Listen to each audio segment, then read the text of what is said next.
I'll give anybody $100 right here, right now out of my pocket if you can tell me what a dredge adds as a pollutant.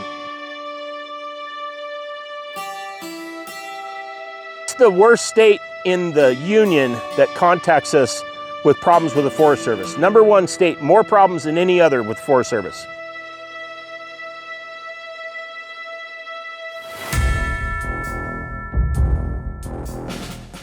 Howdy y'all, it's Andy and Barbara, and today we are back on the creek.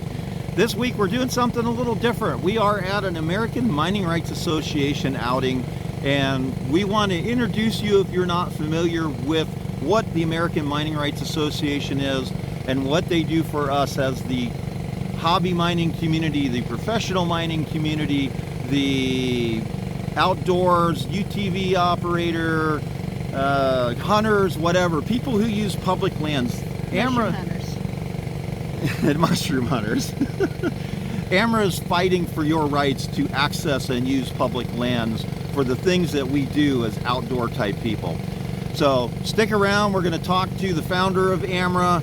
You're going to hear some updates about what they've been up to and some of the cases that they're working on right now, and how in general they help us all to do what we do. It's a really important thing. Stick around. It's going to be interesting, I promise you. Lawmakers from the area are trying to help out. A bill passed in committee would open up Idaho rivers to small dredging boats like the one you're looking at here. The rigs sift through riverbeds in hopes of finding gold. Only problem, the EPA protects many of the waters this bill opens for dredging. You look at how much sediment and stuff gets moved in a flood event like that versus what we do in this little creek down here. Give me a break.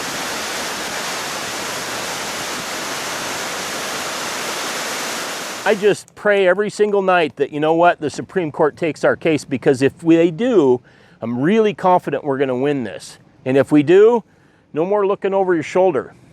You know, enough. We had 2 more cases just pop up in the last 2 weeks. Same thing. But now we have a new one in Idaho.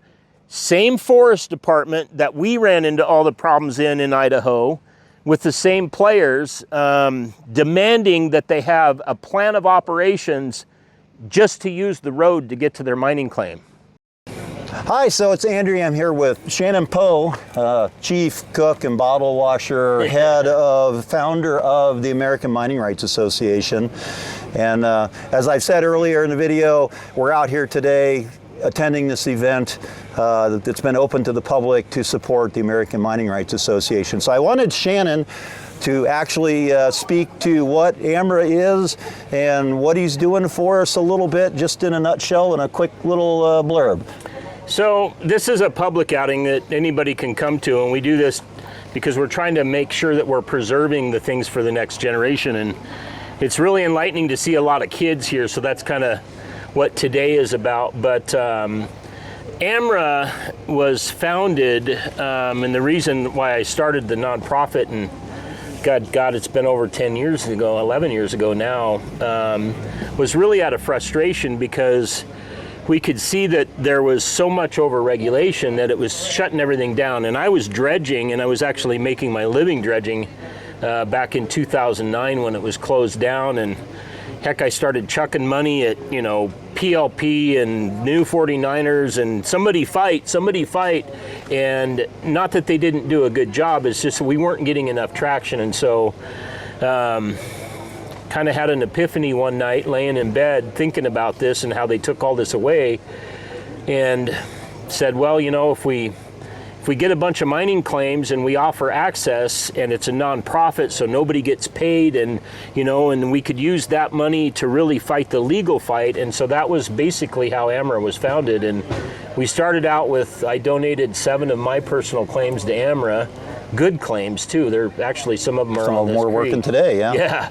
And then it blossomed into about 80 claims. I think we're in 7 or 8 states now. So yeah, I had already said earlier, California, Oregon, Washington, Nevada, Colorado, New Mexico, probably 100 plus, I think, close to 100 claims in the portfolio that people, if they donate to AMRA, have the ability to come out and work. And you're fighting not just with the local California I have to bite my tongue about California, the local California craziness, but you're fighting for land rights all the way around, federal, local, state, whatever.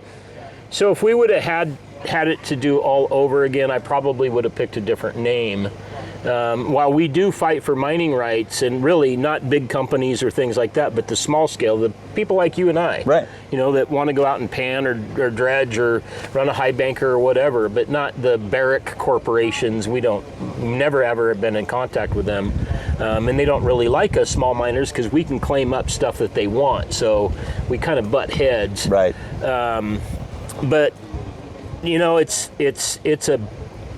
not just California, but it starts at the federal government, and it's become a tyrannical government. And yes. I know government because I am now where we're sitting. You're now part of it. I am now an elected supervisor of this county, but it's really to try to stop that kind of really totalitarian style takeover of the rural communities.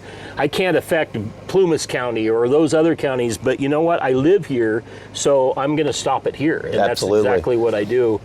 But no, AMRA, we've got a couple of fights, and I'm going to talk about that, and hopefully you can throw some of that video in. Yeah, we'll capture some of that at the talk. But we have a big case, and that is I went and dredged in Idaho for about 3 years, off and on for 3 years, really in protest of the EPA saying we need a pollution discharge permit to dredge in a river that I don't even think that they have the authority on. It's a state river.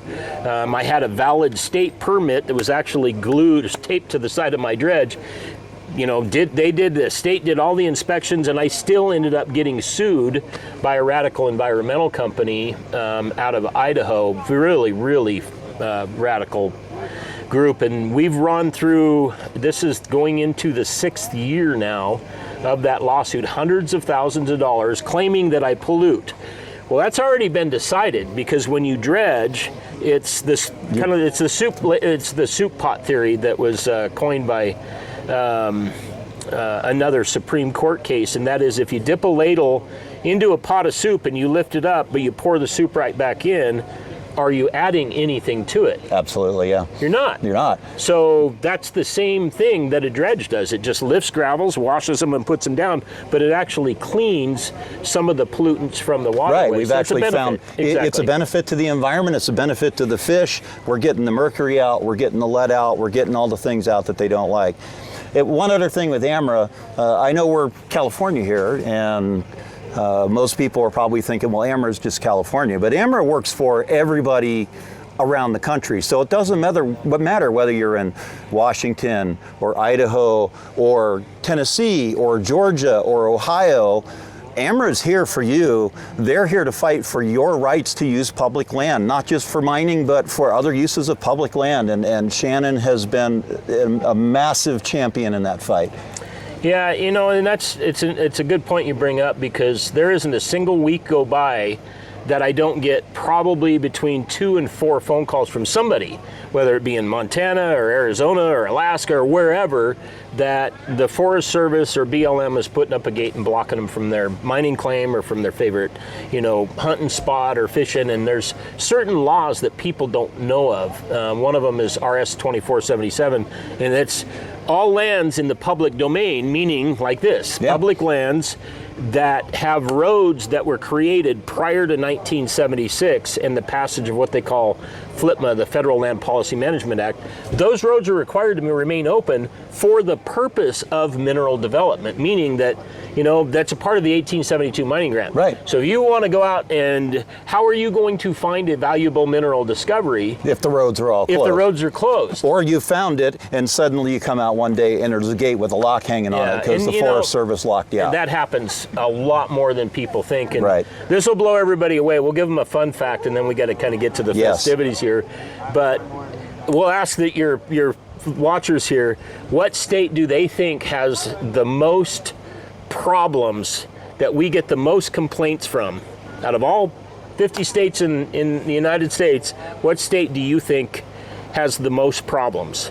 whether it be with road closures or tyrannical government or, you know, all those kind of things. And I would be willing to, I doubt anybody will guess it. But I'll tell you which one it is, and then you can tell them it later in the comments. All right, we'll do that. Well, thank you, Shannon. Hey, anytime. I appreciate the fight. You guys coming. I appreciate you inviting everybody out here today to work on the claims. And I ask everybody out there, support AMRA. Go to their website, American Mining Rights Association. It's tax deductible. It's for a fantastic cause, and they're protecting our rights to come out here and use our public lands, not their public lands. That's right. Thanks, Shannon. Yep. Let's go to the festivities. All right. All right. 3, 2, 1.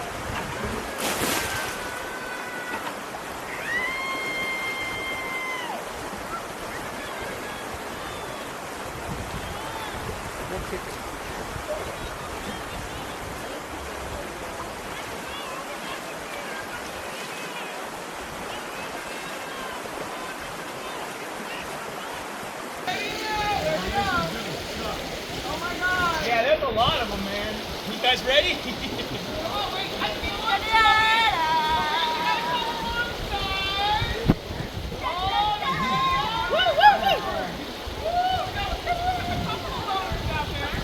Come on, Ducky.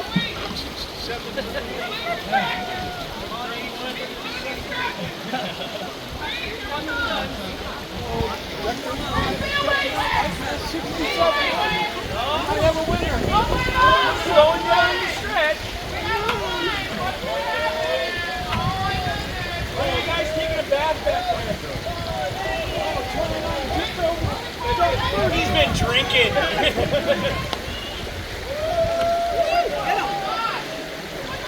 Oh my God.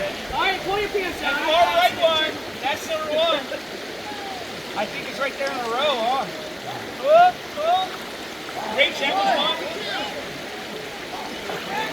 Start grabbing. Woo, get him. Don't let him go away behind you, dude. And don't put the bucket in the water. I learned that last year. All my ducks got to do. Yeah, don't forget. Oh, come on, guys, slow down. You gotta speed up. Just stand right there. Get all those guys right there in front of you. Yeah. 0796. Red ticket? Yes. 0786. Close. 0786. Oh, I got you out of the running. He's in there looking at vicarious. Your buddy over there? Is your buddy over there?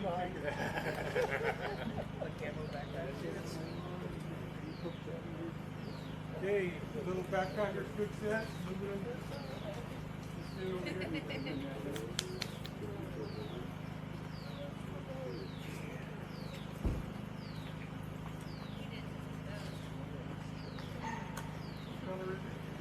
Red. Oh my God. 022.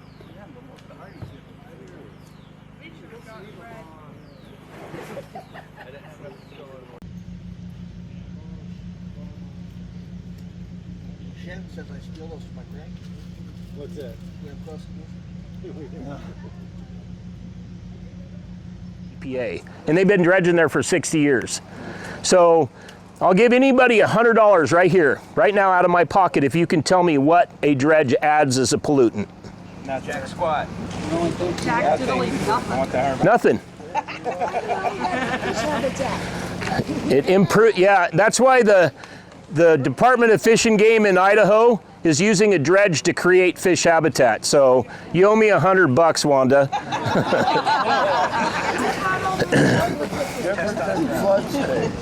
So, I mean, guys, I've been here. Actually, a couple of years ago, I came and rescued a couple of AMRA members that were camping right here where we're standing. And we had some epic rains. And it dropped about 12 inches of rain in, I don't know, Sparks, was that in about 24 hours or something? Yeah. Bull Creek came up out of the bank, came and it washed their camp away. And their truck got stuck here. It knocked trees down. And when I got here, they were standing up on the road and couldn't get their vehicle out. You look at how much sediment and stuff gets moved in a flood event like that. versus what we do in this little creek down here, give me a break. So anyway, so I don't need to basically beat that dead horse, but what they did when they filed the lawsuit is they made sure that they got a radical far left judge. And I don't care, guys, if you're right, left, or it doesn't make any difference. This guy had a political agenda. The judge did, and so did ICL, the environmental group. So they filed a lawsuit against me claiming that I polluted the South Fork of the Clearwater with that activity, even though there's case history that proves that it doesn't. And the soup ladle, which is a classic case that was through the Ninth Circuit, is if you dip a ladle into a pot of soup and you lift it up and you pour it back in, are you adding anything? Are you polluting anything? Of course not. And that was what decided that case. They ignore this. They wouldn't even let me present. We had the fisheries biologist from the United States Forest Service from that actual river who wanted to testify what we were doing was creating fish habitat. As a matter of fact, he told us when we were pulling out, I wish you guys could dredge bank to bank because you're creating perfect fish habitat. He said that. We recorded it. And the judge wouldn't even let me allow him to testify. That's what you call railroading a case. So then we ended up appealing it to the Ninth Circuit, which is the most overturned court in the entire country. And there were 2 Obama-appointed judges and a Trump-appointed judge. So how do you think that they ruled? 2 against and 1 in favor. That's where it's all political, guys. So now we're to the point where we have done what they call a cert petition, and it is to the Supreme Court. Now, typically, and I've talked about this for years, we did a study a couple of years ago that about 3% of the cases that happen in the United States are actually heard by the Supreme Court. 3%. That's not very good odds. But our case is different, and there's a couple of reasons why. As a matter of fact, Roger brought this up today, because he's the only one that I know that actually went out and read the Louisiana case. There's several things that the environmental company and the EPA are relying on to make, to really put the pressure on us and to win their case. And that is what they call Chevron deference. And I don't expect you guys to understand what these legal terms, so I'll explain it in layman's terms so, even Brit can understand it. Thank you. By the way, what color crayons are you eating today? Purple? Awesome. They're not grape. Violet. What Chevron deference is it's a case history kind of precedence. It's a decision that they made a long time ago, the government, that says, okay, if Richard is the EPA, we're going to allow him to get his buddies that work in the EPA, and they're going to be the experts, and they're the ones that get, hey, Jason, nice for you to attend. They get to make the decisions on what's right and wrong. That's what you call Fox Garden the hen house, guys. It's like if I owned a Kentucky Fried Chicken and I made all of you sick, well, then I get to bring in my buddy Don is going to determine whether or not the chicken was bad. You see where I'm going? It just doesn't, it shouldn't work that way. So there was a couple of cases that really wanted to overturn that because it's wrong. That was heard in January at the Supreme Court. And I'm telling you guys, they're going to overturn that. So they're going to take that power away from the EPA. That's what they're relying on in my case. There's another thing, is the Fifth Circuit Court of Appeals, which is like the Ninth Circuit, which is in San Francisco, and actually Seattle. The Fifth Circuit is down in Louisiana. They heard a case, and see if this sounds familiar to dredging. This is a shrimp trawler that was dragging a net through the delta or the bay or whatever it is, getting shrimp. And so Radical Environmental Group sued them. The EPA put the clamps down on them, saying that the act of doing that stirred up sediment and that they polluted. And so it went through a kangaroo court first, and he lost. They appealed it, and it went to the Fifth Circuit. Unanimous decision, no pollution. And as a matter of fact, what did they say, Roger? One of the justices asked, oh, so if I catch a fish and I lift it up and out of the water and I put it back into the water, am I polluting? Yep. It's the same thing with a dredge. So you have the Ninth Circuit saying that I pollute, and you have the Fifth Circuit saying it doesn't pollute in a unanimous decision. Those are at loggerheads. So it makes my case what they call ripe for being heard at the Supreme Court. Then you counter into the Chevron deference getting overturned. I'm the first case that's going to step up to the plate that challenges all of that. So guys, I think that we have a really good chance of having that case be heard. But I'll tell you, you know, these two guys back here, these three guys back here are my best friends. They know, and I'm not asking for sympathy, but they know the crap that I've gone through in 6 years. Guys, I'm facing a $600,000 bill to fight this case. AMRA's paid some, not a lot, but you know, they've paid as much as they can. I could get a $2 million judgment against me, so add that to the $600,000 in attorney fees. So, and again, I'm not asking for sympathy. What I want you to get from this is that at what point in your life do you get to you go, I ain't putting up with this crap anymore. I don't care what the cost is. I'm just not going to tolerate it. That's where I was, and that's still where I am today. It's why I do what I do. We have one other case right now, and that is another one that involves me. I got cited by the Forestry Department, Forest Service, down in out of San Luis Obispo. So we have a claim down there. It's similar to this, okay? And our claim boundaries actually extend over this parking area. If we wanted to dig a hole in the middle of the road here, we could. We wouldn't because it's just not cool. It's not the right thing to do. But we could. The Forest Service can't come in and doze off big portions of this claim. By law, they are required to contact us. They can't put in a whole bunch of garbage cans down here and then try to charge us $37 a night to stay on our mining claim and pay for a garbage service. It doesn't work that way. That's what they told us that they were going to do. And they were like, you got to pay this fee. And I'm like, well, we own the mining claim, dude. You can't do this. You have a manual called the 2800 manual in the Forest Service that states you can't do this. You know, this is your guidebook. Have you ever read it? And the guys, no. And we filmed all of this for 2 years. And I said, look, I'll print the books and I'll give it to you because obviously the Forest Service isn't providing you with the training, so I guess I will. And I offered it to him and he's like, I don't want it. I ain't gonna read it. Okay, glad you said that on film.